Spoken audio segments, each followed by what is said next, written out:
आप मुझे थोड़ा समय दें, मैं आपको पूरा लाभ दूंगा। इसी कमेंट के साथ प्रतिज्ञा कंपटीशन सेंटर में आप सभी का स्वागत है। आज हम आप लोग के लिए एनटीपीसी ग्रुप डी के एग्ज़ाम को ध्यान में रखते हुए आज हम प्रकाश से संबंधित प्रैक्टिस सेशन लेकर आए हैं। ये वो क्वेश्चन है जो पिछले कुछ वर्षों में अलग अलग प्रतियोगिता परीक्षाओं में पूछे गए प्रश्न हैं और ये परीक्षा की दृष्टि से काफ़ी अहम प्रश्न है, इसलिए हम इसको आज शामिल कर रहे हैं। तो आज हम लोग का जो टॉपिक रहेगा वह मॉक टेस्ट रहेगा और प्रकाश से संबंधित क्वेश्चंस। तो समय को व्यर्थ न करते हुए हम अपना टॉपिक शुरू करते हैं।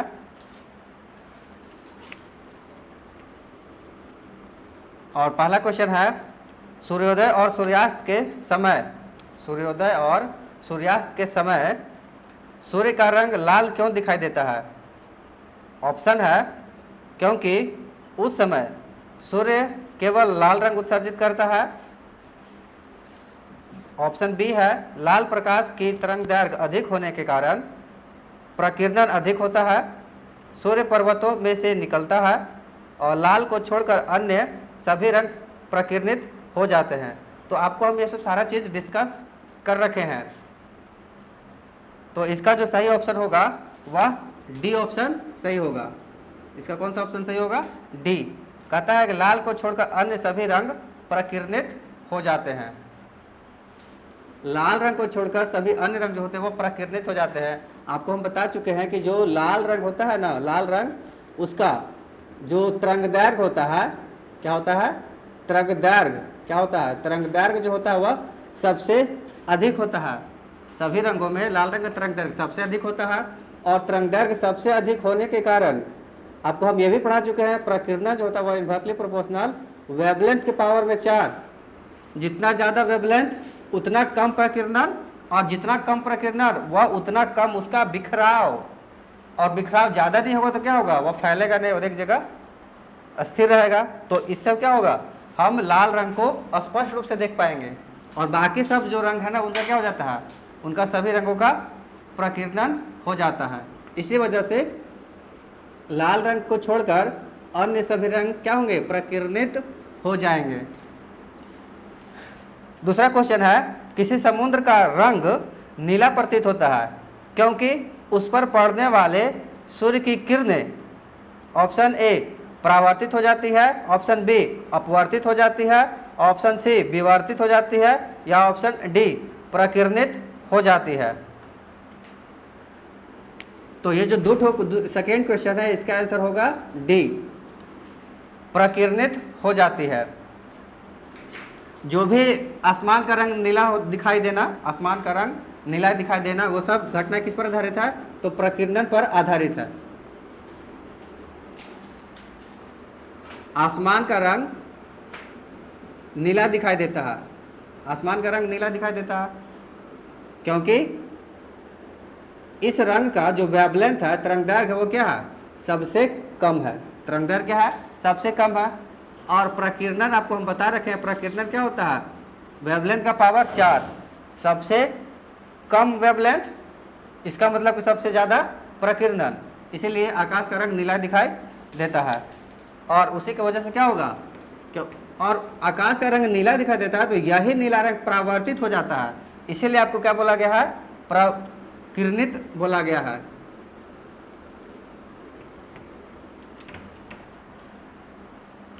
आगे क्वेश्चन है, पृथ्वी के वायुमंडल के अनुपस्थिति में, पृथ्वी के वायुमंडल के अनुपस्थिति में आकाश का रंग कैसा प्रतीत होता है? तो ऑब्वियस सी बात है, इसका जो रंग होगा वह काला रंग होगा। और क्यों होगा अभी हम आपको डिस्कस भी करेंगे। ऑप्शन में दिया हुआ था नीला, बी में दिया हुआ है गहरा लाल, सी में सफ़ेद और डी में काला। तो इसका ऑप्शन सही क्या हो जाएगा? काला। देखिए, हम आकाश का रंग जो नीला दिखाई देता है वह क्यों कारण दिखाई देता है? क्योंकि जब सूर्य का प्रकाश हमारे वायुमंडल में प्रवेश करता है तो वायु में उपस्थित छोटे छोटे धूलकण होते हैं। क्या होते हैं? वायु में उपस्थित छोटे छोटे धूलकण होते हैं। प्रकाश इन्हीं से टकराता है और टकराने के बाद बिखर जाता है।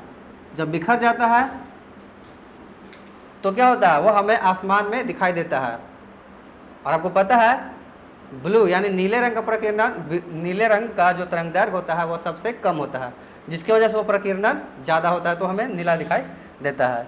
तो अब कहता है कि क्यों, इसमें क्या बोला कि वायुमंडल तो है नहीं, वायुमंडल क्या कर दिया, गायब कर दिया। तो ये सब क्या हो गया, जो भी पार्टिकल्स थे, जो धूलकण थे, वो आसमान से गायब हो गए हैं। और अगर धूलकण आसमान से गायब हो गए हैं तो प्रकाश आखिर किनसे टकराएगा, किसी से नहीं टकराएगा। और जब नहीं टकराएगा तो प्रकाश का मार्ग हमें दिखाई ही नहीं देगा। इसीलिए आसमान का रंग, ये जो सूर्य वायुमंडल की अनुपस्थिति में आकाश का रंग काला दिखाई देगा। चलते हैं आगे नेक्स्ट क्वेश्चन की तरफ। निम्नलिखित में से कौन सी घटना प्रकाश की अनुप्रस्थ प्रवृत्ति को दर्शाती है। प्रकाश के अनुप्रस्थ प्रकृति, अनुप्रस्थ को कहते हैं ट्रांसवर्स। क्या बोलते हैं, अनुप्रस्थ को बोलते हैं ट्रांसवर्स। ट्रांसवर्स क्या होता है, जब माध्यम के कण की गति और तरंग की गति आपस में 90 डिग्री यानी कि लंबवत हो, तब उस घटना को कहते हैं कि वह जो वेव है वह ट्रांसवर्स वेव है, अनुप्रस्थ तरंग है। तो आपको यही बताना है। ऑप्शन दिया हुआ है परावर्तन, बी में अपवर्तन, सी में विवर्तन और डी में ध्रुवीकरण। तो निम्नलिखित में कौन सी घटना प्रकाश के अनुप्रस्थ प्रवृत्ति को दर्शाती है, तो इसका आंसर होगा डी, ध्रुवीकरण। ध्रुवीकरण, ध्रुवीकरण में होता है पोलराइजेशन, और पोलराइजेशन में क्या होता है, इलेक्ट्रिक फील्ड और साथ साथ मैग्नेटिक फील्ड, इन दोनों को क्या होता है, अलग अलग करना होता है। ठीक है, ये दोनों क्या होता है, अलग अलग करना होता है। और जब हमारा प्रकाश जो होता है, जब वो प्रोपगेट करता है, जब वो चलता है, तो उस प्रकाश में इलेक्ट्रिक फील्ड के साथ साथ मैग्नेटिक फील्ड भी होता है। और जब हम इसी दोनों को क्या करते हैं, अलग अलग कर सकते हैं, तो उसको कहते हैं ध्रुवीकरण। और जो सिर्फ और सिर्फ ट्रांसवर्स वेव होगा तो सिर्फ उसी में होता है, अनुप्रस्थ तरंग में होता है। अगर अनुदैर्घ्य तरंग होगा तो उसमें पोलराइजेशन नहीं होगा। अतः इसका आंसर क्या हो जाएगा, डी हो जाएगा। आगे क्वेश्चन आपसे पूछा है, इंद्रधनुष तब बनते हैं जब सूर्य का प्रकाश, इंद्रधनुष तब बनते हैं जब सूर्य का प्रकाश, जब सूर्य का प्रकाश के बारे में बोला है। ऑप्शन देखते हैं, वायुमंडल में वर्षा बूंदों पर पड़ने से अपवर्तन होने पर विकीर्ण हो जाता है। वायुमंडल में वर्षा बूंदों पर पड़ने से अपवर्तित होने पर विकीर्ण हो जाता है। ऑप्शन बी, वायुमंडल में वर्षा बूंदों पर पड़ने से अपवर्तन और आंतरिक परिवर्तन होने पर विकीर्ण हो जाता है। तो हम लोग हमेशा दो वर्ड पर ध्यान देते हैं, एक अपवर्तन और एक पूर्ण आंतरिक परावर्तन। तो ऑप्शन और देख लेते हैं, वायुमंडल में वर्षा बूंदों पर पड़ने से परावर्तन हो जाता है। और डी में दिखा हुआ उपरोक्त में से कोई भी कथन सही नहीं है। तो इस तरह से देखें तो हमें जो मेन क्लू है वह हमारे लिए है अपवर्तन वर्ड और एक पूर्ण आंतरिक परावर्तन वर्ड क्लू है।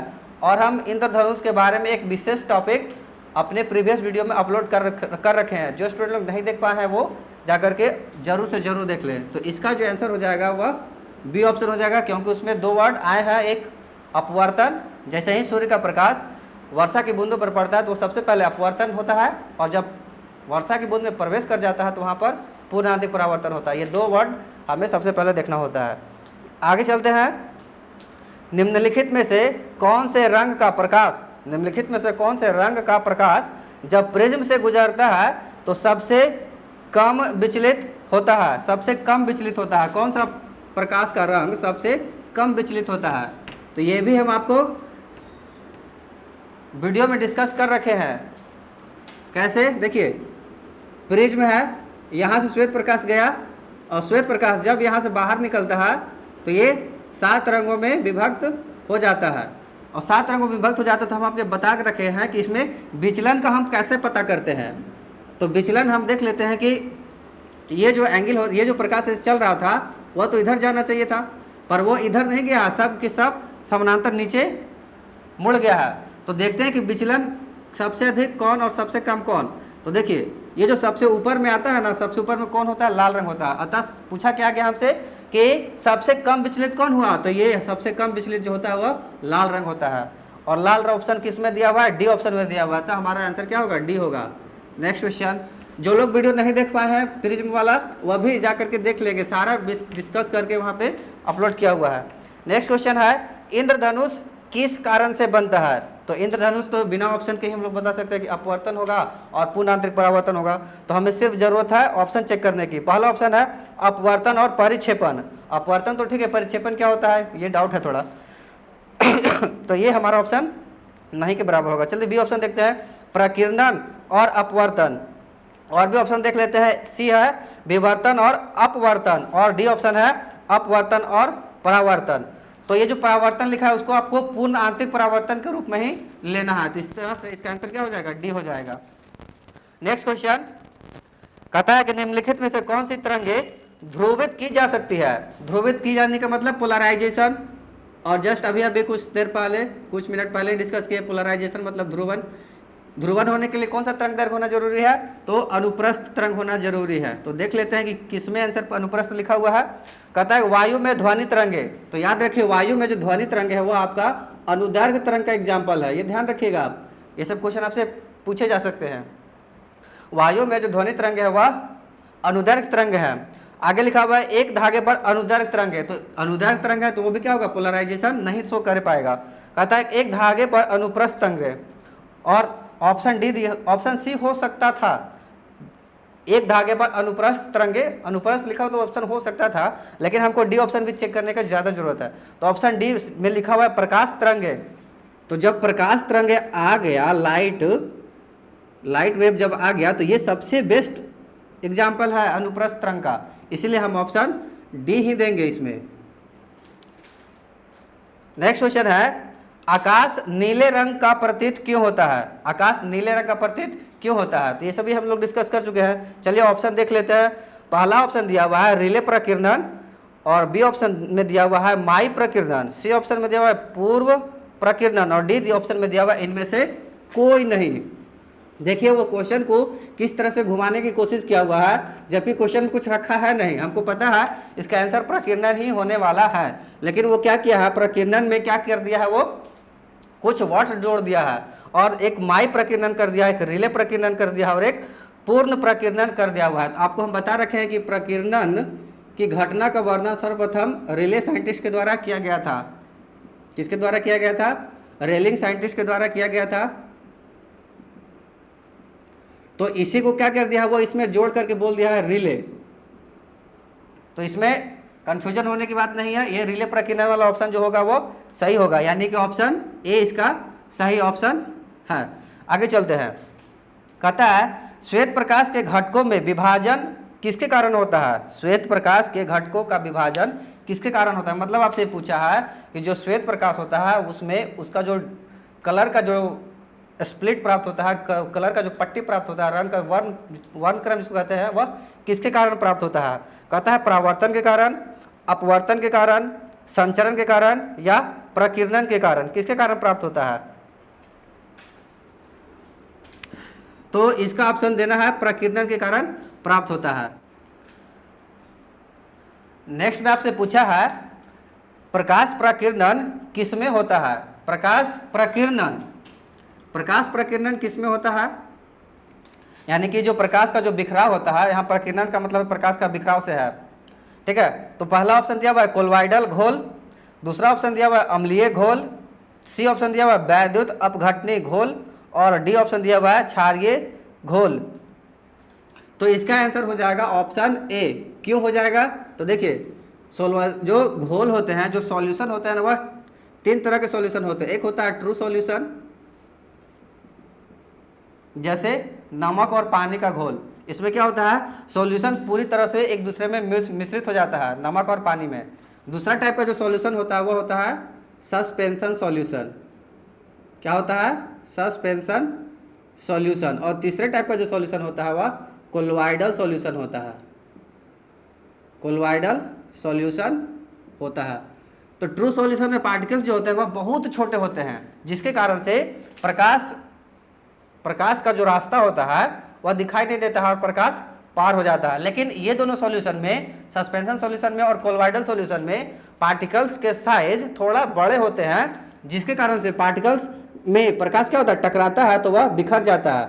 अब मान लीजिए कि एक बीकर रखा हुआ है और इसमें जो सॉल्यूशन है वह सस्पेंशन या कोलोइडल सॉल्यूशन है। क्या रखा हुआ है?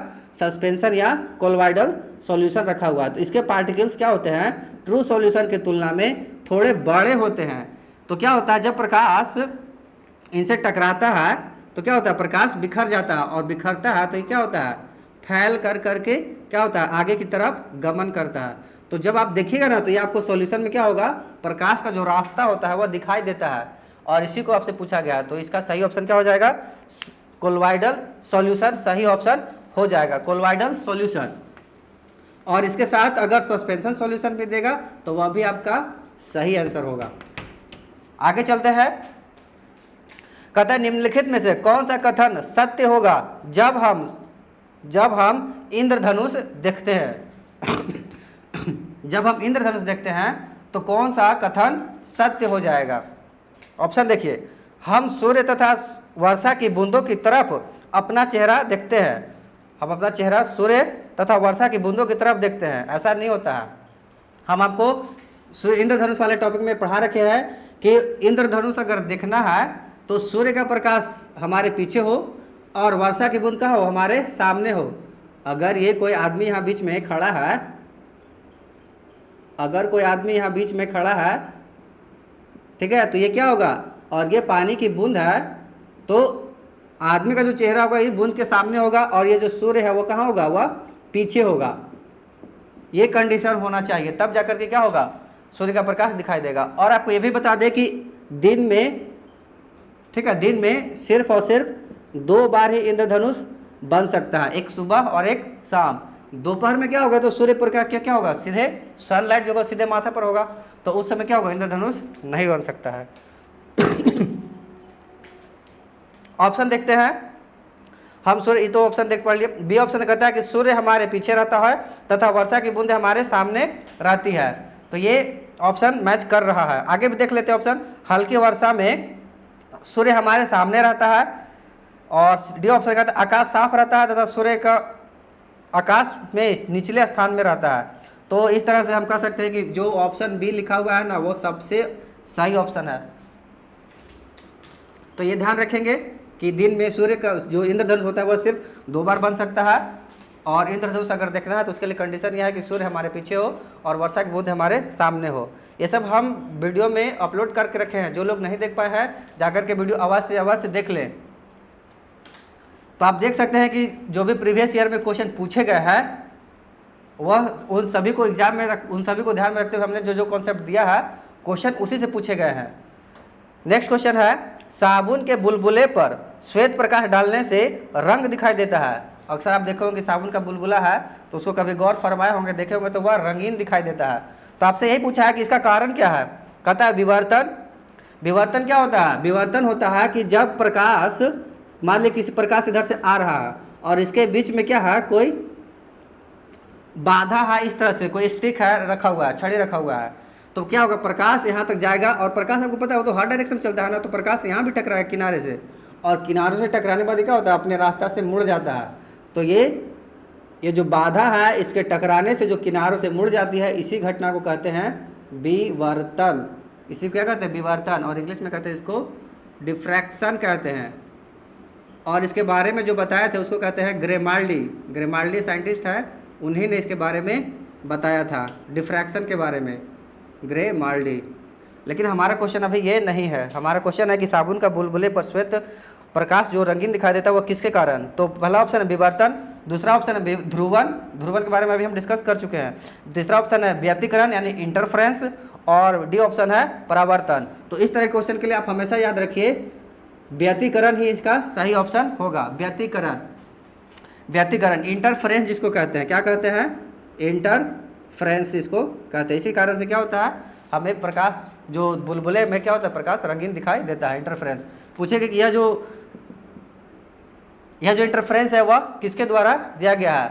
तो आप पढ़े होंगे थॉमस यंग करके साइंटिस्ट पढ़े होंगे, या फिर यंग डबल स्लिट एक्सपेरिमेंट पढ़े होंगे, तो इसको नाम याद रखना है, थॉमस यंग, इन्हीं ने बताया था।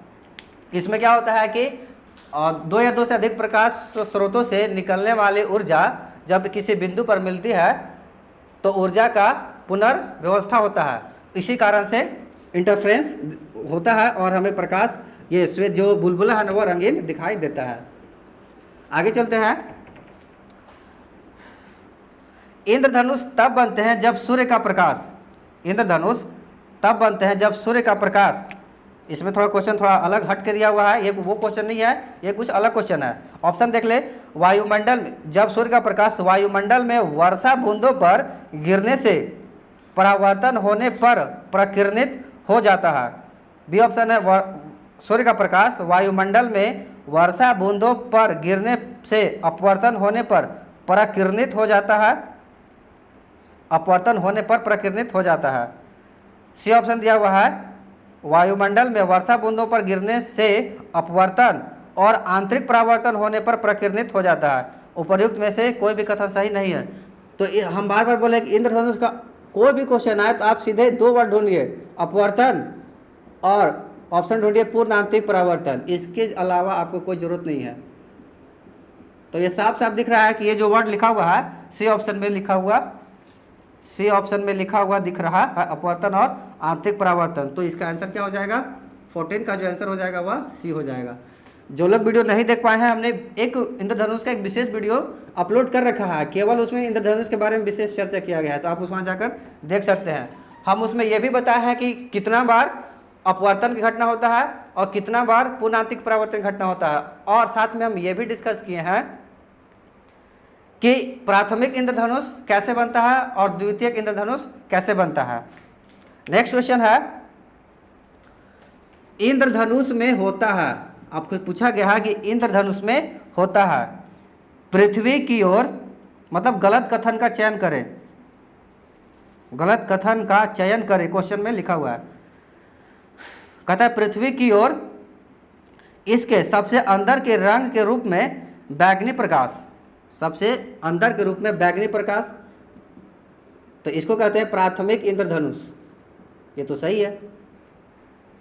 पृथ्वी की ओर इसका वक्र झुकाव, ये भी सही है, पृथ्वी की ओर इसका क्या वक्र झुकाव है, ये भी सही है। आकाश की ओर इसके बाह्य रंग के रूप में लाल, तो बाह्य रंग के रूप में क्या लाल है, और पृथ्वी की ओर इसके सबसे अंदर के रूप में लाल, तो अंदर के रूप में तो लाल नहीं है, इसका मतलब ये जो आंसर होगा वो क्या होगा, डी आंसर हो जाएगा। नेक्स्ट क्वेश्चन है, बरसात के दिन जल पर छोटी तैलीय परतों में चमकीले रंग दिखाई देते हैं। बरसात के दिन जल पर छोटी तैलीय परतों में चमकीले रंग दिखाई पड़ते हैं, यह किसके कारण होता है। पहला ऑप्शन दिया हुआ प्रकीर्णन के कारण, आगे दिया हुआ है परिक्षेपण के कारण, व्यतिकरण के कारण, या फिर ध्रुवीकरण के कारण। तो हम बता चुके हैं कि जो भी बूंद में कोई भी चमकीला, अगर बात करें कोई भी बूंद में ये कह दे कि चमकीला रंग दिखाई दे रहा है, तो आपको कहीं और जाने की जरूरत नहीं है, व्यतिकरण ही ढूंढना है। क्या ढूंढना है, व्यतिकरण ही ढूंढना है। व्यतिकरण में क्या होता है, तो अलग अलग प्रकाश स्रोत से जो एनर्जी निकल रहा है उसी एनर्जी का रीडिस्ट्रीब्यूशन होता है, पुनर्व्यवस्था होता है, जिसके कारण से कभी डार्क इमेज बनता है और कभी धुंधला मतलब पतला इमेज बनता है। तो यही होता है व्यतिकरण।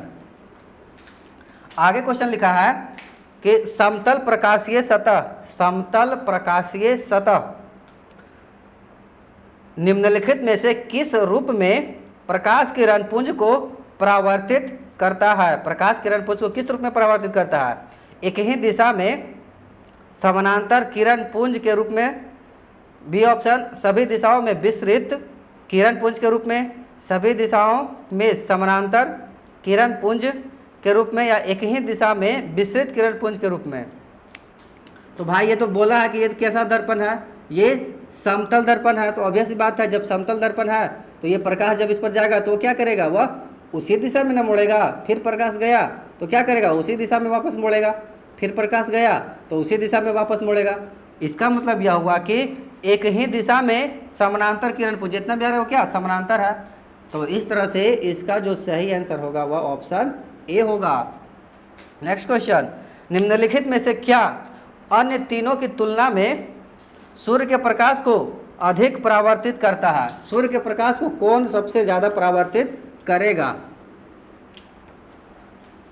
सूर्य के प्रकाश को कौन ज़्यादा परावर्तित करे? कहने का मतलब है कि मान लीजिए कि यहाँ पे कोई प्रकाश स्रोत है और ये जा रहा है किसी सतह पर पड़ रहा है, आपको कहना है, आपको ये सोचने के लिए कह रहा है कि यहाँ पर परावर्तक सतह ऐसा क्या हो कि यहाँ से ज़्यादा प्रकाश क्या हो जाए, अब यहाँ से ज़्यादा प्रकाश क्या हो जाए, परावर्तित हो जाए।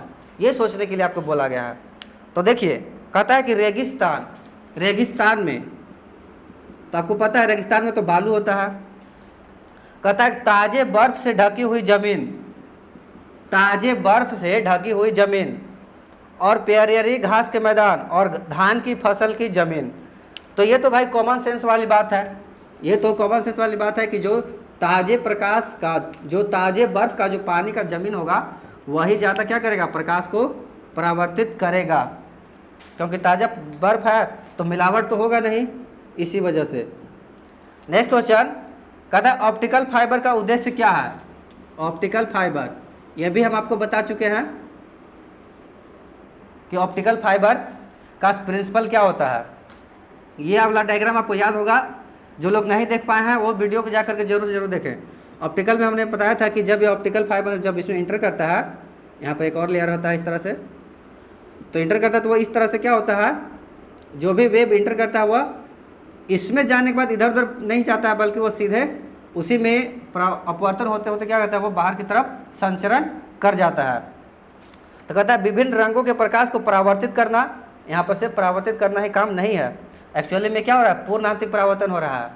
डेंसर मीडियम का प्रकाश डेंसर मीडियम में ही वापस लौट रहा है, इसको कहते हैं पूर्ण आंतरिक परावर्तन। प्रकाश के घंटों में रंग बिखरना नहीं, विभिन्न रंगों में प्रकाश को अपवर्तित करना नहीं, विभिन्न रंगों के माध्यम के प्रकाश का संचरण तथा समावेश करना, ये सही ऑप्शन है डी। हमको बता रखे हैं कि प्रकाश, ये ऑप्टिकल फाइबर का उपयोग किस में किया जाता है, तो संचरण के में प्रयोग किया जाता है, कम्युनिकेशन में प्रयोग किया जाता है। इससे क्या होता है, हमारा जो सिग्नल होता है वो हाई, मतलब उसका टेंडेंसी जो होता है ना प्रोपगेट करने का, वो बढ़ जाता है। नेक्स्ट क्वेश्चन है मृगमरीचिका बनाने वाली परिघटना को क्या कहते हैं? कौन से ऐसे घटना जो मृगमरीचिका बनाता है? तो ये भी हम आपको पढ़ा चुके हैं, पूर्ण आंतरिक परावर्तन। नेक्स्ट क्वेश्चन में है उस समय, नेक्स्ट क्वेश्चन क्या है, उस समय पूर्ण आंतरिक परावर्तन नहीं हो सकता है। अब ये देखिए, ये क्वेश्चन जो है आपको सोचने पर मजबूर कर देगा, ये क्वेश्चन जो है आपको सोचने पर विवश कर देगा, आखिर ये पूछा कैसे गया है। पूछा गया है कि उस समय पूर्ण आंतरिक परावर्तन नहीं हो सकता है। तो आपको पता है कि जब हम आपको पढ़ाए थे, हम ऐसे पढ़ा रखे हैं, आप जाकर देख सकते हैं यूट्यूब पे कि पूर्ण आंतरिक परावर्तन क्या होता है, जब प्रकाश सघन माध्यम से कहाँ जाता है, विरल माध्यम में जाता है, ठीक है। और प्रकाश क्या होता है, जब किसी सघन माध्यम से आने वाली प्रकाश किरणें परावर्तक सतह से टकराती है तो वह उसी सघन माध्यम में लौट जाती है। मतलब जिस सघन, मतलब कि ऊपर में क्या विरल माध्यम है, मतलब ऊपर में मान लीजिए हवा है, नीचे में पानी है, तो यहाँ पर क्या हो रहा है, पानी से परावर्तित होकर के हवा में जा रहा था लेकिन नहीं गया, वह पानी में वापस आ गया, तो इसको कहते हैं पूर्ण आंतरिक परावर्तन, मतलब सघन माध्यम से उसी सघन माध्यम में लौट आना। तो देखते हैं ऑप्शन, कहता है कि पानी से होकर कांच में जाता है, पानी से होकर कांच में जाता है। तो आपको पता है पानी का जो रिफ्रैक्टिव इंडेक्स होता है वो कितना होता है, 1.5 होता है। ये सब हम डिस्कस कर रखे हैं और ये हम आपको लिखवा रखे हैं कि किस में कितना होता है। तो आप वीडियो को विजिट करें और वहाँ पर ये सब देख ले, डेटा हमने लिखवा रखा है। कहता है बी ऑप्शन देता है कांच से होकर पानी में, कांच से होकर पानी में, कांच से होकर के पानी में, पानी से होकर वायु में, पानी से होकर वायु में, और कांच से होकर वायु में, कांच से होकर वायु में यानी कि हवा में। तो हमने 3 बी सी और डी ये 3 ऑप्शन है, ये वो ऑप्शन है जिसमें डिस्कस हो रहा है कि प्रकाश सघन माध्यम से विरल माध्यम में जा रहा है। बाकी जो सिंगल ऑप्शन ए लिखा हुआ है उसमें यह कह रहा है कि पानी से होकर के कांच में जा रहा है, मतलब कि वह विरल से सघन माध्यम की तरफ भेज रहा है, तो उसमें ही क्या होगा, पूर्ण आंतरिक परावर्तन कतई नहीं हो सकता है, कभी नहीं हो सकता है। नेक्स्ट क्वेश्चन आगे आपसे 22 नंबर में पूछा है कि प्रकाशीय फाइबर किस सिद्धांत पर कार्य करते हैं, ऑप्टिकल फाइबर किस सिद्धांत पर कार्य करते हैं। ये तो बताया हुआ लग रहा है कि 2500 बार बता चुके हैं ऑप्टिकल फाइबर, ये आपको याद हो गया होगा कि पूर्ण आंतरिक परावर्तन के सिद्धांत पर कार्य करता है। और ये जो इसका जो ऑप्शन दिया हुआ है वह डी ऑप्शन सही हो जाएगा। नेक्स्ट क्वेश्चन, परावर्तित प्रकाश में यानी कि रिफ्लेक्टेड लाइट में ऊर्जा आपतन कोण पर निर्भर करती है? आपतन कोण पर निर्भर करती है, या फिर आपतन कोण के बढ़ने के साथ बढ़ती है, या आपतन कोण के बढ़ने के साथ घटती है, या फिर आपतन कोण 45 डिग्री के बराबर होने पर अधिकतम हो जाती है? आपतन कोण पर निर्भर नहीं करती है। और अच्छा, ऑप्शन ए में लिखा हुआ है आपतन कोण पर निर्भर नहीं करती है, और आपतन कोण के बढ़ने के साथ यह बढ़ जाती है। तो इसका जो सही ऑप्शन होगा वह निम्नलिखित में से किस प्रकाशीय घटना के कारण हीरे चमकते हैं? तो हीरे चमकने का क्या कारण हो सकता है? तो पूर्ण आंतरिक परावर्तन। और पूर्ण आंतरिक परावर्तन किस ऑप्शन में दिया हुआ है? ए ऑप्शन में दिया हुआ है उच्चतम अपवर्तन, बी ऑप्शन में दिया हुआ है पूर्ण आंतरिक परावर्तन, तो बी ऑप्शन हो जाएगा। नेक्स्ट क्वेश्चन में देखिए, कहता है प्रकाश की दिशा में होने वाले परिवर्तन की घटना, प्रकाश की दिशा में होने वाले परिवर्तन की घटना जब वह एक माध्यम से दूसरे माध्यम में गुजरता है। आपको बता रखे हैं कि जब प्रकाश एक माध्यम से दूसरे माध्यम में जाता है तो क्या होता है? वह अपने पथ से विचलित हो जाता है। और आपको पता है इस घटना को क्या कहते हैं? इस घटना को कहते हैं प्रकाश का अपवर्तन। तो सिर्फ हमें ऑप्शन चूज करना है कि वह ऑप्शन किधर है। ए में दिया हुआ है संचरण, बी में दिया हुआ है परावर्तन, सी में दिया हुआ है अपवर्तन, और डी में दिया हुआ है परिक्षेपण। इसका मतलब कि ऑप्शन सी में लिखा हुआ है अपवर्तन, तो वही होगा। प्रकाश जब एक माध्यम से दूसरे माध्यम जाता है तो अपने पथ से विचलित हो जाता है। तो इस तरह से हमने कुछ इंपॉर्टेंट क्वेश्चन प्रीवियस ईयर में आए हुए थे जो हमने डिस्कस कर दिया है। इसी तरह से हम और भी सेशन लेकर के आएंगे जो महत्वपूर्ण क्वेश्चन का सेशन होगा और जो प्रीवियस ईयर पूछे गए होंगे। तो सेशन अगर आपको पसंद आया होगा तो इसे अवश्य से अवश्य लाइक करें, कमेंट करें और इसे ज़्यादा से ज़्यादा लोगों तक शेयर करें। तो मिलते हैं नेक्स्ट वीडियो में कुछ और क्वेश्चन के साथ, इंपॉर्टेंट क्वेश्चन के साथ। तब तक के लिए धन्यवाद।